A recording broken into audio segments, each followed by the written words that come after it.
जय हिंद। इस वीडियो में हम लोग नाटो के बारे में बात करेंगे और रशिया और यूक्रेन युद्ध के बारे में भी बात करेंगे और ये समझने की कोशिश करेंगे कि अब तक ये वॉर ख़त्म क्यों नहीं हो रहा है। लगभग 500 दिन यानी 1.5 साल हो गए हैं, लेकिन अभी ये युद्ध ख़त्म होने का नाम नहीं ले रहा है। तो स्टार्ट करते हैं नाटो से। बात है वर्ल्ड वॉर सेकेंड यानी विश्व युद्ध सेकेंड की, जो कि 1939 से 1945 तक चला था। उसमें जर्मनी और जापान काफ़ी ज़्यादा एक्सपेंशनिस्ट हो गए थे, यानी बहुत ज़्यादा विस्तारवादी हो गए थे। देखिए, जापान ने रशिया के इस एरिया पे कब्जा कर लिया था, चाइना के इस एरिया के पे कब्जा कर लिया था जो कि मंचूरिया का एरिया है, और जर्मनी भी इधर चारों तरफ अपनी टेरिटरी बढ़ा रहा था।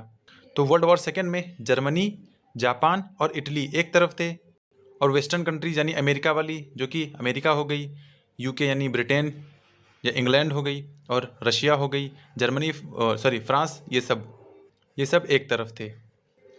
आप कहेंगे कि आप तो हमें नाटो के बारे में पढ़ा रहे थे, आप ये वर्ल्ड वार कहाँ से ले आए? तो नाटो की नींव वर्ल्ड वार से ही रखी गई है, इसीलिए इसे जानना बहुत ज़रूरी है। देखिए, जब जापान और जर्मनी बहुत तेज़ी से आगे बढ़ रहे थे, इन्हें रोकना बिल्कुल असंभव सा लग रहा था। तो अमेरिका ने अपना ट्रंप का इक्का निकाला, जिसे बोलते हैं एटॉमिक बम यानी परमाणु बम। जब उसने परमाणु बम गिराया जापान के हिरोशिमा और नागासाकी पे, तब जाके जापान रुका। और 1945 में ही जर्मनी के हिटलर ने खुद को गोली मार ली थी, यानी अब जर्मनी भी हार चुका था और इधर जापान भी हार चुका था। तो विजित राष्ट्रों में थे अमेरिका, रशिया, इंग्लैंड और फ्रांस। तो ये सब चाहते थे कि भाई जो जीता हुआ जैसे जर्मनी है और जापान, इनका हिस्सा हम लोग लें। तो रशिया ने तो इधर जापान का क्यूरिल आइलैंड ले लिया, यहाँ पे क्यूरिल है। और रशिया को एक बात बहुत बुरी लगी कि जब अमेरिका उसका ही साथी था तो उसने बताया नहीं, और एटम बॉम्ब बना के उसका यूज़ भी कर लिया और किसी को खबर भी नहीं होने दी। तो इससे रशिया बड़ा नाराज़ हुआ। और जैसे ही 1945 या 1945 में वर्ल्ड वार ख़त्म होता है सेकंड, तब से कोल्ड वार शुरू हो जाता है अमेरिका और रशिया के बीच। अच्छा, तब पहले रशिया नहीं यूएसएसआर हुआ करता था, यानी union of Soviet socialist Republic, जिसमें टोटल 15 कंट्रीज़ थी, जिन्हें हम लोग पहले भी पढ़ चुके हैं। लेकिन इसमें भी जानना ज़रूरी है कि देखिए, ये रशिया का बॉर्डर है, तो ये एस्तोनिया, लातविया, लिथुआनिया और बेलारूस, यूक्रेन और मोल्डोवा भी यूएसएसआर का हिस्सा हुआ करता था। और फिर इधर ये Caucasus countries, Georgia, Armenia, Azerbaijan, और फिर ये सेंट्रल एशियन कंट्रीज़ पाँचों, यानी इतना बड़ा पूरा यूएसएसआर हुआ करता था।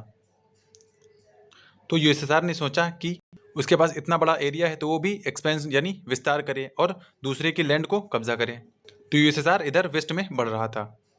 लेकिन अमेरिका और विजित राष्ट्रों में जो जीते थे, जैसे फ्रांस है, इंग्लैंड है, ये सब इन्हें रोकना चाहते थे ताकि इसका एक्सपेंशन ना हो। और हाँ, रशिया कम्युनिज्म को भी फॉलो करता है। कम्युनिज्म का मतलब वहाँ की सरकार ऐसी होगी जो कि इलेक्टेड नहीं होगी, यानी केवल पार्टी सिस्टम ही होगा। जैसे हम लोग यहाँ पर अपने वोट दे के अपनी सरकार चुनते हैं, वहाँ पे ऐसा नहीं था। तो रशिया कम्युनिज्म को भी इधर फैला रहा था, और चाइना तो उसका मतलब कम्युनिज्म को फॉलो करता ही था। तो इधर इससे चाइना से दिक्कत नहीं थी इनको, लेकिन जब वो रशिया वेस्ट में बढ़ रहा था, इससे अमेरिका को दिक्कत हो रही थी। तो इसको रोकने के लिए अमेरिका और उसके कुछ सदस्य दोस्तों ने यानी यूरोपियन कंट्रीज़ ने मिल के नाटो का फॉर्मेशन किया, ताकि वो रशिया यानी यूएसएसआर को काउंटर कर पाएँ या रोक पाएँ, ताकि उसे कम्युनिज्म बढ़ावा न दे सके। तो नाटो स्टार्टिंग में 12 कंट्री को लेकर बना था, जिसमें कनाडा, यूएसए और 10 कंट्री यूरोप की थी। तो देखिए, 1949 में 1949 में नाटो में 12 कंट्रीज़ थी। तो नाटो इधर से इसको रशिया को यानी यूएसएसआर को रोक रहा था ताकि इधर ये एक्सपेंशन ना कर पाए। अच्छा, नाटो ने एक चाल और चली कि इधर से इराक, ईरान और पाकिस्तान को ले लिया, ताकि एक ऑर्गेनाइजेशन बनाया सेंटो, जिसे सेंट्रल ट्रीटी ऑर्गेनाइजेशन बोलते हैं, ताकि ये लोग इधर से रशिया को काउंटर कर सकें यानी रोक सके, इधर रशिया बढ़ावा ना कर पाए।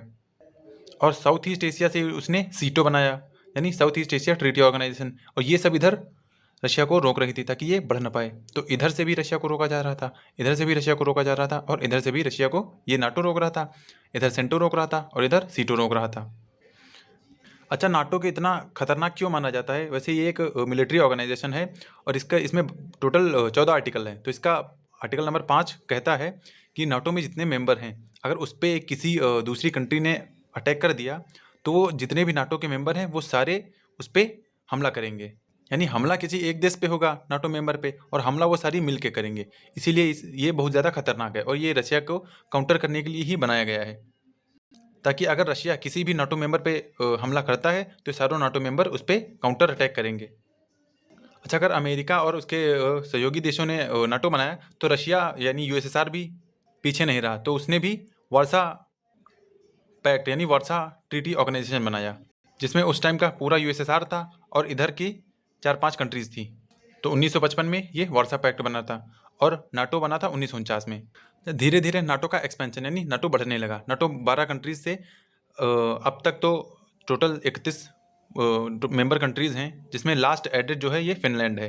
चलिए नेक्स्ट मैप में इसे और अच्छे से समझते हैं।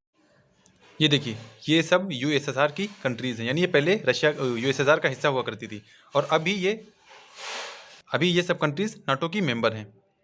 तो अगर ये सब कंट्रीज़ नाटो की मेंबर होंगी तो रशिया को देखिए कितना मतलब नुकसान होगा, क्योंकि अमेरिका या नाटो की मेंबर या नाटो की मिलिट्री रशिया के बाउंड्री पे ही खड़ी रहेंगी। तो और फिनलैंड के इसमें जुड़ जाने से रशिया को और ज़्यादा खतरा हो गया है। अच्छा, इसी और यूक्रेन भी नाटो ज्वाइन करना चाहता था। अगर यूक्रेन नाटो ज्वाइन कर लेगा तो देखिए इधर भी रशिया की नाटो की फोर्सेस इधर तैनात हो जाएंगी, तो रशिया इधर से यानी इधर से पूरा घिर जाएगा और इधर ये एस्टोनिया लातविया लिथुआनिया से है और ये फिनलैंड से तो घिर ही गया है। तो रशिया इसीलिए नहीं चाहता है कि यूक्रेन नाटो ज्वाइन करे। हालांकि बेलारूस एक डिक्टेटर कंट्री है, यानी जब से बेलारूस बना है 1991 से, तब से एक ही यहाँ पर आदमी जो कि प्रेसिडेंट बना हुआ बैठा है, उसका नाम है लुकाशेंको। तो बेलारूस से नहीं ज़्यादा उसको खतरा है रशिया को। रशिया और बेलारूस एक जैसे हैं। रशिया चाहता था कि यूक्रेन नाटो में शामिल ना हो, इसीलिए उसने पहले 2014 में क्रीमिया पे अटैक किया और रशिया ने क्रीमिया को कब्जा कर लिया था, लेकिन यूक्रेन नहीं मान रहा था। उसने 2021 में कहा था कि वो नाटो ज्वाइन करेगा। इससे रशिया बहुत ही गुस्सा हुआ, तो उसने फरवरी 2022 में यूक्रेन पर हमला बोल दिया। अच्छा, ये यूक्रेन और रशिया वार रुक क्यों नहीं रहा है, इसके बारे में भी थोड़ा जानते हैं। तो देखिए, जो नाटो मेंबर हैं वो इसे वेपन सप्लाई कर रहे हैं, यानी उनका फ़ायदा तो हो रहा है। और रशिया भी इस समय वॉर में बिजी है, यानी मतलब कुछ और काम नहीं कर पा रहा, यानी अपना पॉलिटिकल डेवलपमेंट, इकोनॉमिक डेवलपमेंट ये सब इसका नहीं हो पा रहा है। और वेस्ट कंट्रीज यानी नाटो यही सब चाहते हैं कि भाई अगर कोई वॉर में ही उलझा हुआ होगा तो वो और कोई चीज़ कैसे सोच पाएगा।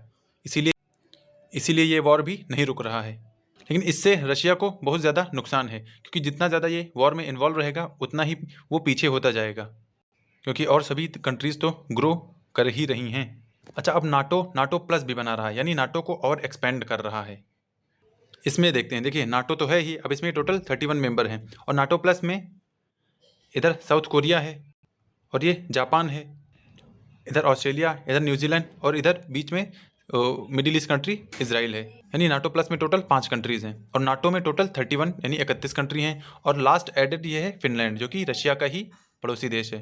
देखिए, वार्सा पैक्ट जो 1955 में बना था वो तो ख़त्म हो गया, लेकिन नाटो अभी तक चल रहा है। और 1991 में रशिया टूट भी गया था 15 अलग अलग देशों में, लेकिन नाटो फिर भी ख़त्म नहीं हुआ, वार्सा पैक्ट ख़त्म हो गया था। और इसीलिए यूक्रेन रशिया वॉर भी रुक नहीं रहा है, क्योंकि अगर ये रुक जाएगा तो रशिया भी अपने इकोनॉमी पे ध्यान देगा। तो ऐसा वेस्ट कंट्रीज़ यानी नाटो कंट्रीज़ नहीं चाहते हैं। तो ये नॉर्थ अटलांटिक ट्रीटी ऑर्गेनाइजेशन आप देख सकते हैं, जो नॉर्थ अटलांटिक सागर से या महासागर से सटे हुए हैं, जैसे ये कनाडा और यूएसए, बाकी ये सब कंट्रीज़। तो आई होप, मुझे लगता है कि आपको ये वीडियो थोड़ा बहुत समझ आया होगा। अगर समझ आया है तो बताइएगा कैसा लगा, और वीडियो देखने के लिए धन्यवाद। फिर मिलते हैं नेक्स्ट वीडियो में ऐसे ही किसी इंटरेस्टिंग टॉपिक पर।